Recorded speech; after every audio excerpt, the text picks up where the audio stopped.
எல்லாருக்கும் வணக்கம். நான் உங்கள் ராகவா லாரன்ஸ் பேசுகிறேன். முந்தா நேற்று விஜயகாந்த் சாருடைய சமாதிக்கு நானும் எங்கள் அம்மாவும் போயிருந்தோம். அங்கே போயிட்டு அப்படியே விஜயகாந்த் சார் வீட்டுக்கு போகலான்னு வீட்டுக்கு போனோம். அங்கே விஜயகாந்த் சார் ஒய்ஃபு, அப்புறம் சுதீப் சார், அப்புறம் அவங்களுடைய 2 பசங்க, அப்புறம் விஜயகாந்த் சார் ஒய்ஃபுடைய சிஸ்டர் இருந்தாங்கன்னா அவங்க இன்ட்ரோடியூஸ் பண்ணாங்க. எல்லாம் உட்காந்து பேசிகிட்டு இருக்கும்போது அது விஜயகாந்த் சாருடைய ஒய்ஃபுடைய சிஸ்டர் எனக்கு சொன்னாங்க, சண்முக பாண்டியர் பார்த்து, தம்பி ஹீரோவாக பண்ணிகிட்டு இருக்கார் மாஸ்டர், நீங்கள் தான் எல்லோரும் பார்த்துக்கணும், நீங்கள் தான் ஒன்றா எல்லோரும் பார்க்கணும் அப்படின்னு சொன்னாங்க. அந்த வார்த்தை வந்து எனக்கு ரொம்ப ஒரு மாதிரி, ஏன்னா விஜயகாந்த் சார் வந்து எத்தனையோ பேர் கேள்வி பண்ணியிருக்காரு, அவர் வந்து எத்தனையோ ஹீரோக்கள் கேள்வி பண்ணியிருக்காரு, எத்தனையோ தர்ம காரியங்கள்லாம் பண்ணியிருக்காரு. அந்த மாதிரி வந்து நீங்கள் தான் இவங்களெல்லாம் பார்த்துக்கணும்னு சொல்லும்போது அந்த வார்த்தை மட்டும் எனக்கு ஏதோ ரொம்ப ஒரு மாதிரியாக இருந்தது.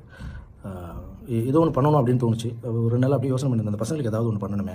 ஏன்னா அவர் பார்த்திங்கன்னா நிறைய ஹீரோங்க நடிக்கிற படத்தில் கெஸ்ட் ரோல் பண்ணுவார், அவர் ஃபைட் வந்து பண்ணுவார், சாங் வந்து பண்ணுவார். ஸோ மற்றவங்களை வளர்த்து விடுறதுல அவருக்கு ரொம்ப சந்தோஷம்.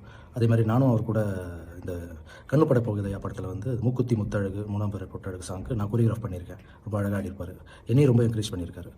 ஸோ அப்படியேப்பட்ட குடும்பத்தில் இருக்கிற பசங்களுக்கு இவ்வளோ ஹெல்ப் பண்ண மனுஷனுக்கு ஸோ நம்ம வந்து ஏதாவது ஒன்று பண்ணணும்னு தோணுச்சு. அந்த அம்மா சொன்னது நீங்கள் பார்த்துங்க இந்த பையனான்னு சொன்னோன்னே எனக்கு ஒன்று தோணுச்சு, உங்கள்கிட்ட ஷேர் பண்ணலான்னு நினைக்கிறேன். அந்த பையன் படம் ரிலீஸ் ஆகும்போது நம்ம இவ்வளோ அன்பு வச்சிருக்கல விஜயகாந்த் மேலே, அந்த அன்பை வந்து அந்த பையன் படம் ரிலீஸ் ஆகும்போது அவனுக்கு ஒரு நல்ல படத்துக்கு ஓப்பன் பண்ணி கொடுக்கணும். அதுக்கு எவ்வளோ பப்ளிசிட்டி முடியுதோ, அதுக்கு பப்ளிசிட்டிக்காக என்னெல்லாம் தேவைப்படுதோ அதை நான் முழுக்க இறங்கி பண்ணலான்னு இருக்கேன். அது மட்டும் இல்லை, அந்த படக்குழுவர்கள் ஒத்துக்கிட்டாங்கன்னா அந்த பையன் பண்ணுற படத்தில் நான் கெஸ்ட் ரோலாக ஒரு ஃபைட்டோ ஒரு சாங்கோ இல்லை சீனோ இல்லை என்ன பண்ணணும்னு நினைக்கிறோம் அவங்க ஆசைப்படுறாங்களோ அதை நான் பண்ணலான்னு நினைக்கிறேன். ஏன்னா எத்தனையோ ஹீரோ வளர்த்து விட்டுருக்காரு அவர். அவங்க பையன் வளர்றதை நம்ம பார்க்கணும். அதுதான் அவருக்கு நம்ம பண்ணுற தர்மமாகவும் விஜயகாந்த் அண்ணனுக்கு அந்த ஆத்மா சாந்தி அடையும் நான் நம்புகிறேன். அது மட்டும் இல்லை, யாராவது 2 ஹீரோ சப்ஜெக்ட் மாதிரி எதனா இருந்தால் சொல்லுங்கள். சண்முக பாண்டியன் தம்பியும் நானும் சேர்ந்து பண்ணுற மாதிரி ஏதாவது சப்ஜெக்ட் இருந்தால் சொல்லுங்கள். நான் சேர்ந்து பண்ணுறதுக்கு ரெடியாக இருக்கேன்.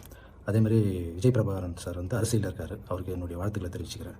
அந்த குடும்பத்துக்கு நம்ம ஏதாவது பண்ணோம் அப்படின்னா இதுதான் பண்ணணும்னு இது மனசில் தோணுச்சு, ஷேர் பண்ணிக்கிறேன் உங்கள்கிட்ட. Thank you so much.